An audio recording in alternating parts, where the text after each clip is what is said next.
Hi hello வணக்கம் good morning அனைவருக்கும் இனிய தைப்பூச திருநாள் நல்வாழ்த்துக்கள்ங்க. எங்கள் கோயிலில் எப்போவுமே தைப்பூசத்துக்கு காலையில் சாப்பாடு வச்சுருக்குவாங்க.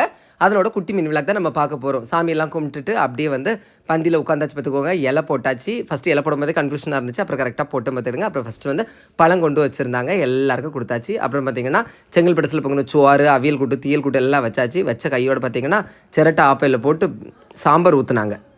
சாம்பாரில் நிறைய காய்கறி எல்லாமே போட்டு வச்சுருந்து பார்த்துக்கோங்க. அவியல் கூட்டு, தீயல் கூட்டு நிஜமாவே செம்ம டேஸ்ட்டாக வேறு லெவலில் இருந்துச்சு பார்த்துக்கோங்க. அப்படியே செங்கல்பட்டு அரிசியில் பங்கணும் சோறையும் சாம்பாரையும் சேர்த்து போட்டு நல்லா விரசி அப்படியே கொஞ்சம் அவியல் கூட்டு காம்பினேஷன் வச்சு சாப்பிட்டேன் பாருங்கள். சூப்பராக இருந்துச்சுங்க.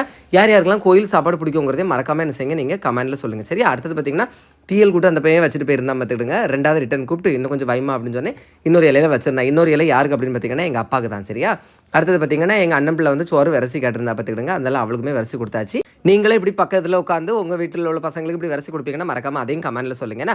அப்புறம் பார்த்தீங்கன்னா சாம்பார் சாப்பிட்டு முடிச்ச கையோடு அங்கே பார்த்தீங்கன்னா உங்களோட கஸ்தூரி பாய் வந்து ரசம் வளம்பிட்டு இருந்தாங்க. அப்படி ஒரு ஹாய் சொல்லிவிட்டு அப்படியே ரசத்தை எடுத்து ஊற்றியாச்சு பார்த்துடுங்க. ரசமும் இன்றைக்கி வேறு லெவல் செம்ம டேஸ்ட்டில் இருந்துச்சு பார்த்துடுங்க. நல்லா விரசிட்டு சாப்பிட்டுட்டு அப்படியே அதுக்கு கூட்டு வந்து தீயல் கூட்டு எடுத்து அப்படியே நக்கி சாப்பிட்டாச்சு. சூப்பராக இருந்துச்சுங்க.